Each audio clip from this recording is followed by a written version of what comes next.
បងប្អូនបាទថ្មីនេះដូចជាមានការរង្គោះរង្គើទាក់ទងនឹងការចាក់សោនៅនឹងដៃស្ពានណាបងប្អូនបាទក៏ប៉ុន្តែប្រពៃណីឬក៏ជំនឿនៃការចាក់សោលើដៃស្ពាននេះគឺมันមានទៅតែមានទេបងប្អូនជាពិសេសគឺប្រទេសលោកខាងលិចដូចជាខាងប៉ែកអឺរ៉ុបសូម្បីតែនៅអាស៊ីយើងដូចជានៅកូរ៉េឬក៏នៅប្រទេសជប៉ុនអីហ្នឹងតំបន់ទេសចរសំខាន់ភាគច្រើនគឺសុទ្ធតែមានកន្លែងគេចាក់សោហើយកន្លែងចាក់សោទៀតសោហ្នឹងមិនមែនមានតែលើស្ពានទេបងប្អូនកន្លែងខ្លះគឺនៅកន្លែងអាងទឹកនៅកន្លែងបាញ់ទឹកកន្លែងខ្លះគឺនៅកណ្ដាលទីក្រុងហើយកន្លែងខ្លះទៀតគឺនៅកន្លែងដែលមានទេសភាពស្អាតមាន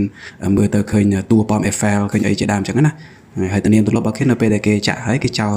កូនសោទៅក្នុងទឹកស្ទឹងឬក៏ទៅចោលទឹកកន្លែងទឹកទន្លេចោលកន្លែងណាដែលអត់មានពេលណាគេរកឃើញហើយគេជឿថានៅពេលដែលគេចោលកូនសោអញ្ចឹងហើយបានន័យថាសោដែលគេចាក់ហើយហ្នឹងគឺអត់មានពេលណាគេរកផ្លូវអាចដោះសោនឹងវិញបានទេដូច្នេះគេជឿថាសេចក្តីស្នេហារបស់គេហ្នឹងគឺត្រូវបានជាប់ជារៀងរហូតបានតែគេស្រឡាញ់គ្នា forever